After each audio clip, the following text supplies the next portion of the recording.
Hello, everybody, and welcome back to Elegies Aya. Today we are here to hopefully get get more information about this organization. But yeah, let's see.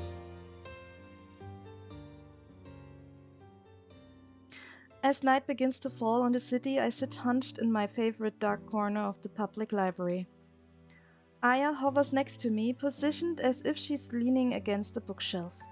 The two of us made our way here almost wordlessly after what we saw on the tablet, shuffling between several transfers on winding bus roads in silence. I think we both understood that it was something we needed to talk about in private, with no worries about how strangers might react to my side of the conversation. That, and I think we both wanted to heat somewhere that we feel safe. Safer than anywhere else, at least. But now that we are here, I'm not even sure what to say. It's Aya who finally breaks the silence, and she does it with something entirely unrelated to all the questions and concerns that have been running through my mind for the past couple hours. We've been spending a lot of time here, but I'm not sure I've ever even looked at what section of the library this is. She floats towards another one of the shelves and peers at the titles on the spines of the books. The Inflamed Mind, Waiting for First Light, A Cure for Darkness.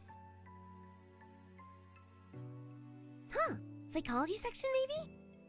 Books about mental health or something? Man, that could come in handy. If only I could read. As I chuckle, I realize that was probably all Aya wanted. To cheer me up a bit, like always. If so, she did a decent job for the circumstances. Well, anyway. She turns to look down at me and shrugs her shoulders as her mouth curls into an expression of concern. Should we see if there's anything more in that tablet? About who those instructions came from, and who he wanted those guys to... Her voice fades out and I pick up the sentence where she left off in a cautious whisper. Kill? Yeah. I think I know who it was, Aya. It was my parents. That's the only thing that makes sense. Not just his parents, also Aya's. Aya nods sadly. I didn't really want to say it, but yeah. They were both medical researchers working on some experimental new treatments that they never really told me the details of. And, I mean, the fire. The second I say it out loud, my mind is assaulted by the images of my parents' twisted faces illuminated by the flames that destroyed our home. They were already dead when I found them. What if... I pull my knees up and wrap my arms around them, suddenly shivering with cold despite the memories of burning heat. Despite the memories of burning heat that flash through my thoughts. What if it wasn't the fire that killed them? What if it was something else? And the fire was to cover it up?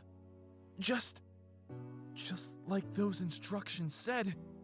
But why?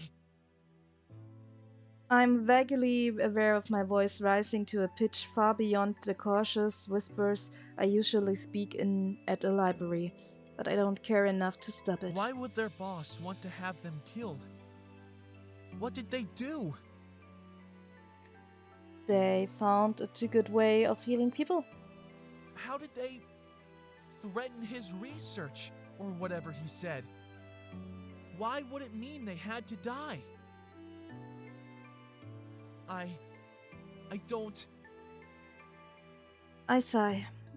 I sigh in exhaustion and exasperation and grief. Hey!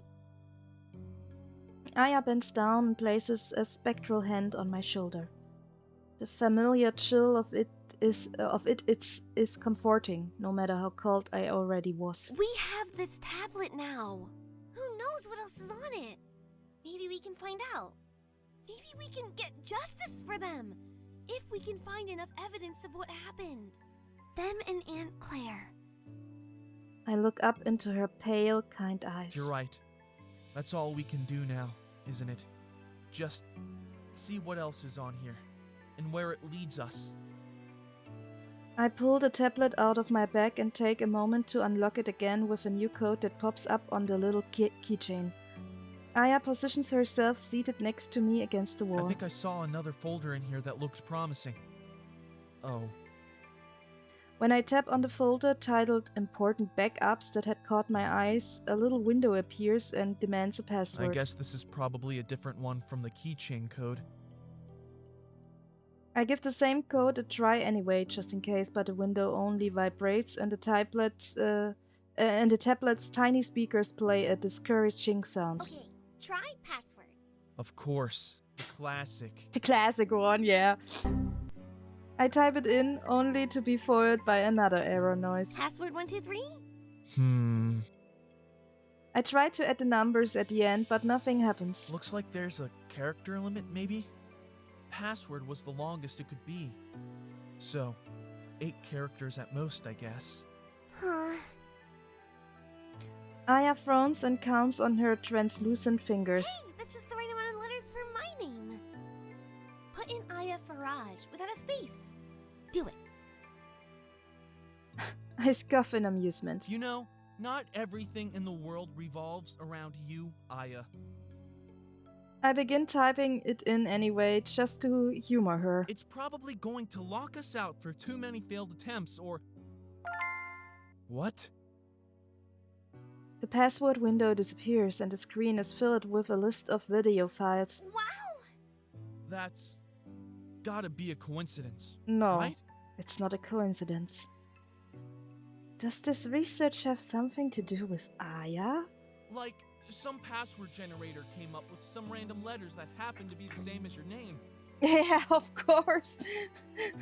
Of course. How high should the possibility for this be? I don't think so. I really don't think so. Nope. Aya looked shocked a moment ago, but now she perks up to her usual self. It's just proof I'm the main character of the universe, obviously. And it's my destiny to open that file. She points to the top of the list, the tip of her finger disappearing into the screen. I shrug and open it up, turning the volume down low enough to hopefully it won't bother anyone else who's still in the library. The camera goes in and out of focus as a man in a lab coat adjusts the angel for the first few seconds. Finally, he sits down in front of it, and something about the blank expression on his face makes my blood run cold. Testing? Testing? All right, here we go. This is Dr. Louis Laurent reporting on the promising beginning of a new experiment. I think I'll call it Project Elegies.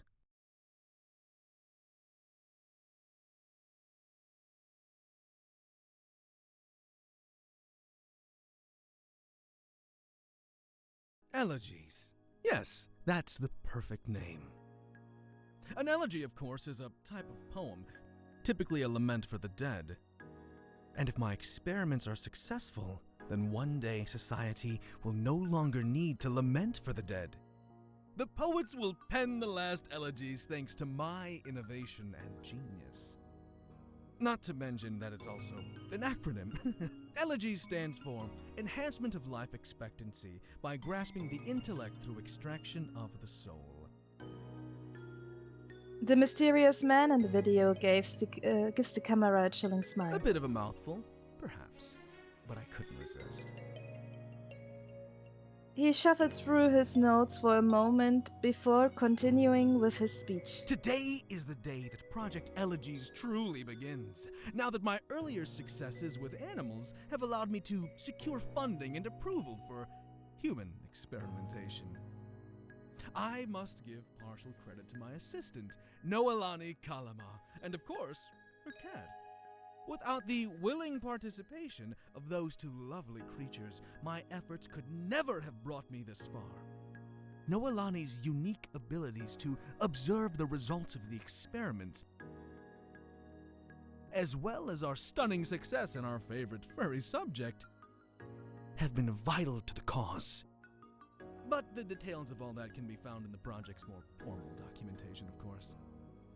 The purpose of these video logs is not to merely summarize the scientific side of things, but to record my own, slightly more emotional perspective on my accomplishments moving forward.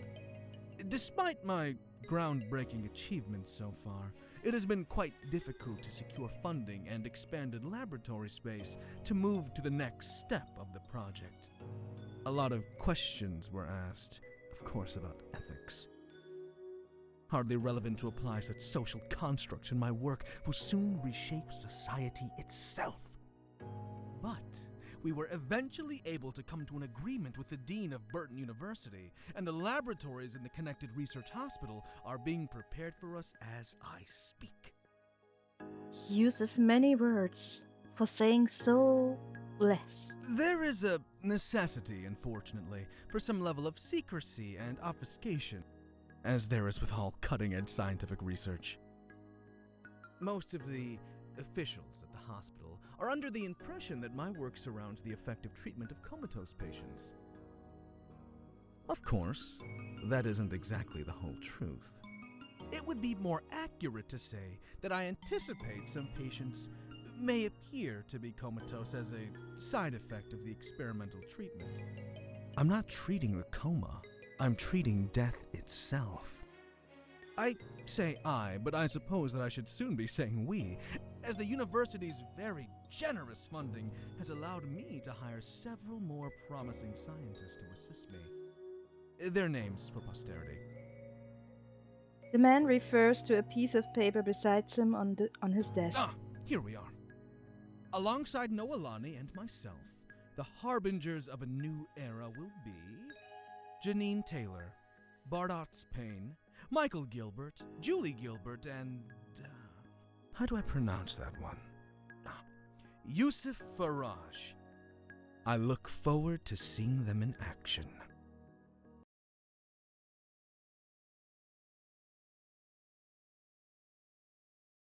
It was Aya's father. The image on the tablet blurs as my hand shakes involuntarily. My mouth is hanging open in shock.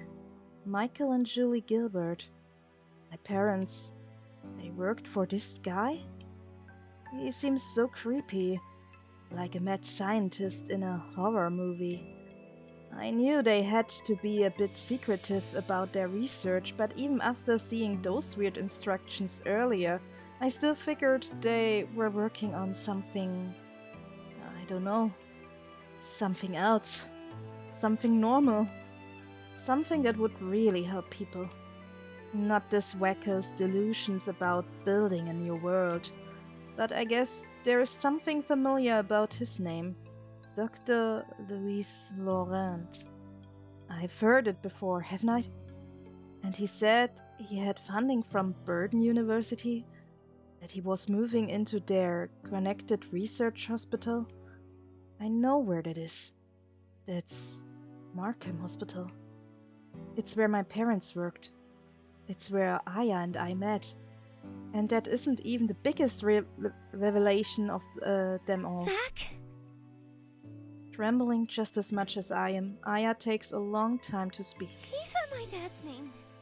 And Michael and Julie Gilbert, aren't they?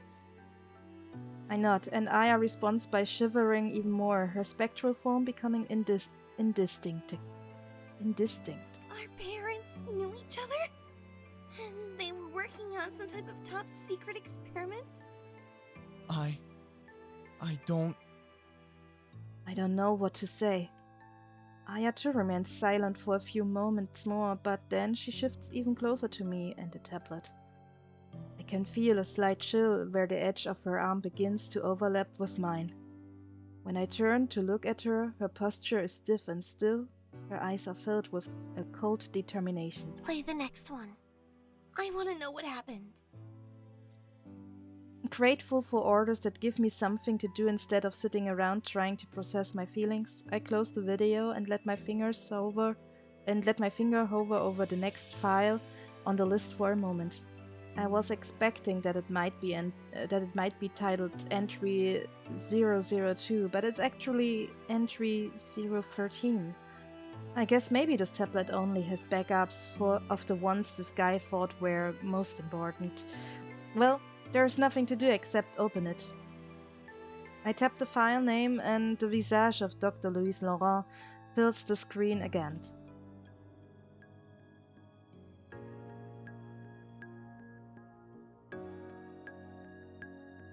This time he looks tired and haggard. Far from the manic, fresh-faced optimist who was outlining his plans for the future in the last one. This is Dr. Louis Laurent reporting on... His expression twists from anger to unnaturally placid calm. some setbacks. Minor setbacks, that is, in the progress of Project Elegies. As I've said before, the funding and resources provided by Burton University have left me with no shortage of test subjects. However, these subjects' reactions to the procedures that worked so well with animals have been He hisses a deep breath out through his teeth. disappointing. Far from ideal. Each of our experiments, no matter what adjustments we make, have been plagued with the same issues as the first one last month. The souls are being extracted. I know they are. I may not have the same level of psychic attunement to them as Noelani does, but even I can sense their electric presence. I can catch a glimpse, but then something goes wrong. Every time. They never stay nearly as long as the animal souls did. Noelani reports pale and ghostly figures rising from their hospital beds momentarily with expressions of horror on their faces for scant moments before they shatter into nothingness. And we have yet to be able to wake the subjects afterwards either. They remain as comatose as they were when they started. If anything, their vital signs occasionally become concerning, and no further attempts have ever been made to extract the same soul from the same subject again afterward. I don't know what's wrong. It worked so well with the rats and the cat. Laurent lets out a heavy sigh. I can only speculate that perhaps sentience is part of the issue. Animals may lack the self-awareness to process the fact that their souls and bodies have been separated, whereas a human subject may experience a kind of shock that interrupts the process. Perhaps we could find a way to communicate with them to warn them? But seeing as the only subjects we're permitted to test on at the moment are already comatose, that might prove difficult in its own right. If only I could find a conscious volunteer. Laurent's expression grows dark. I'd try it on myself if it weren't for the risk of potential imperfections in the process. God forbid I shatter my own mind and leave the world bereft of my genius. God. Huh. He chuckles and there's a sinister tone to it, just as there is to everything he says and does. Perhaps I'd better not invoke his name. I wouldn't want to draw his attention to the great work that will soon render him irrelevant. The camera fades out as Laurent bends his head down over the desk, dissolving into discordant laughter. Entry 027.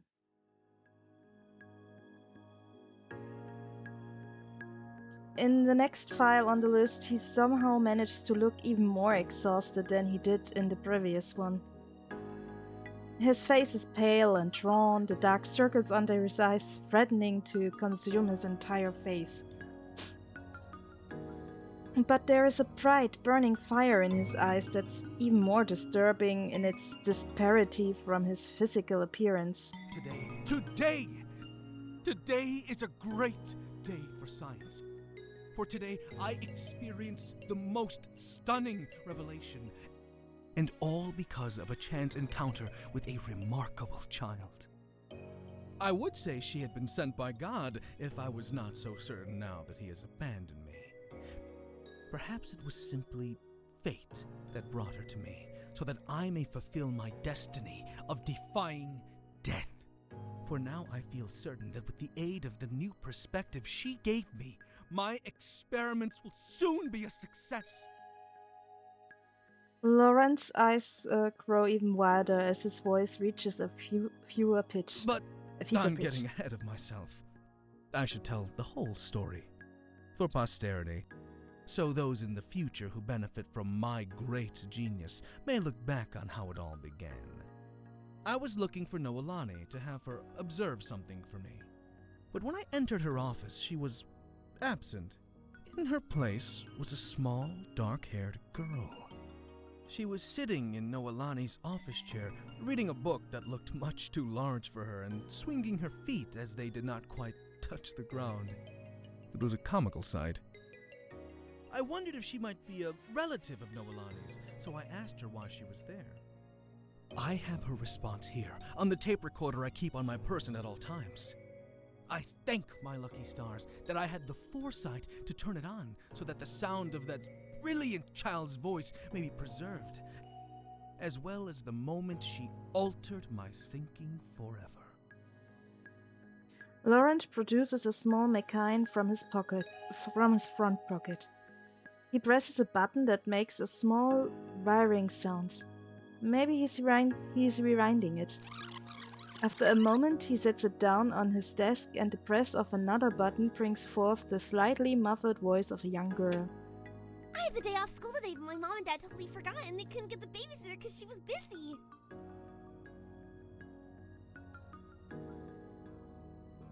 And I couldn't go to work with my mom again because last time her boss got really mad and she didn't want to get in trouble again. Because she can't lose another job because then we might lose the house and the car, so I said I could probably stay home on my own. Because I'm not a little kid anymore, but she said I'm still too young and she would be worried about me, so my dad had to bring me out to work with him. Even though I'm not really supposed to be here, but it's okay because Noelani said I can hang out in her room. And she's really nice and she even gave me a book to read. Who are you? My name is Dr. Laurent. I'm one of the researchers here. Laurent's voice responds on the tape recording first before the other Laurent in the video presses pause and adds an aside. I chose to downplay my importance to this enterprise so as not to intimidate the girl. He presses play again and the girl resumes her enthusiastic speech. Somehow, something about her voice sounds a little bit familiar. Oh, so you work with my dad? Are there a lot of people who work here? My dad never talks about his work very much. He says there's lots of stuff he's not supposed to tell anyone. But I think that's silly, because he could still tell me because I'm his daughter, and who the heck am I going to tell? No one, that's who. I'm a really good secret keeper. I know lots of stuff my dad doesn't even know. He told me not to ask questions when I came in here, but I asked Noelani some stuff anyways because she's really nice. And I thought maybe she might tell me, but she still said it was all top secret, which isn't fair. But then she had to go to some more work and she just told me to just sit here and read my book and behave. But now you're here, and maybe you can tell me some stuff. I promise I won't tell anyone else. I won't even tell my dad you told me. Please? I can hear the soft sound of Laurent's chuckling coming from the tape recorder in the video. Well, I can tell you a little bit about what we do here. We're doing research to try to help people who are in comas. Do you know what a coma is? Yeah, I saw it on TV. It's when someone gets really sick and they sleep for a really long time in the hospital and they can't wake up. That's exactly correct. My, what a smart girl you are. Well, your father, Noelani, and I are trying to figure out new ways to take care of people when that happens. Wow, my dad never even told me that. I wonder why he didn't. Because it sounds really cool. Do you know why people go into comas then? Because I don't. I can probably guess though. Is it something to do with like, do their souls get unstuck from their bodies? Is that why they can't wake up? Because it's just their body lying there and their soul isn't there and it's off doing something else? That would make sense, right? Is that what you guys research? In the video, Laurent pauses the recording again, a look of awe and inspiration in his eyes. Absolutely brilliant! All my years of research, so many long and tedious hours trying to explain it in proposals for funding, and this child grasps the basic concept in an instant. She speculated, she guessed, and she understood better than anyone else I've ever spoken to. In that moment, I began to understand what must be causing the issues with the procedure. You see, my problem is that I've been wasting years of my life trying to impress this concept upon adults. Adults have firm preconceptions about how the world works already. They don't want to listen to anything that contradicts that. They're skeptical of new ideas and new technology. They've lost their imagination. Yeah, that's some kind. That's something I learned at school in ethics studies as we had a philosophy. The teachers always said, yeah, if you have a child sees the world with other eyes, you could say. So if a child try to get to know to the world, they use simple words like we say dog, and in Germany, little child says, "Look, a wow wow." um, I think in English it would be translated, "Look, a woof woof." Don't know what English child says to a dog, and our teacher said. It's so sad that grown-up people correct a child by saying, "No, it's not a woof woof. It's a dog." So yeah, um, I think that's the same thing here. Children understand this process in some way because their mind is more innocent and not shaped enough. So they use their fantasy to explain things to themselves. The one powerful force this child displays in abundance.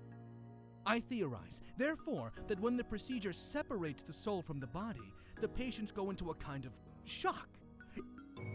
It's too new. It's too strange. They've never been separated from their bodies before. Perhaps they've never even believed it was possible before. And their intellect is unable to accept it. That's what's going wrong. But a child. He trails off for a moment, staring off somewhere beyond the camera, his expression wild and rapturous. Children are ready for new ideas and new experiences.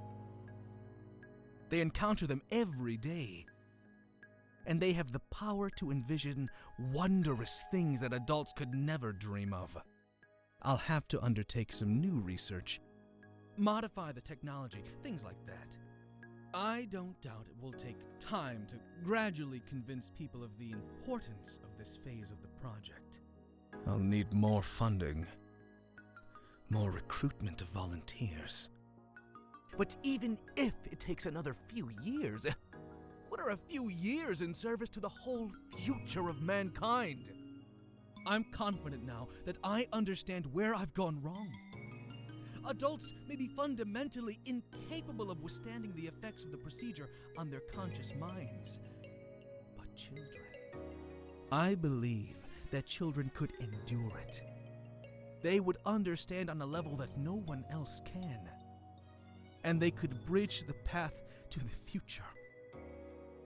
Laurent leans back in his chair, his ramblings seeming to have sucked all the energy out of him. He closes his eyes for a moment and then looks into the camera again. I must thank that little girl one day for sparking this revelation. Perhaps an acknowledgement in a publication or two. Now, what exactly was her name? He rummages through a stack of papers on his desks and then pulls one free with a flourish. Ah, there we are. my notes from earlier.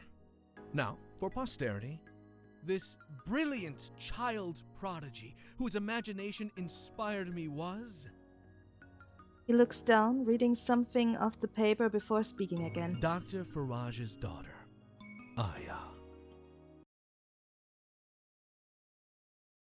Yeah, sounded like Aya.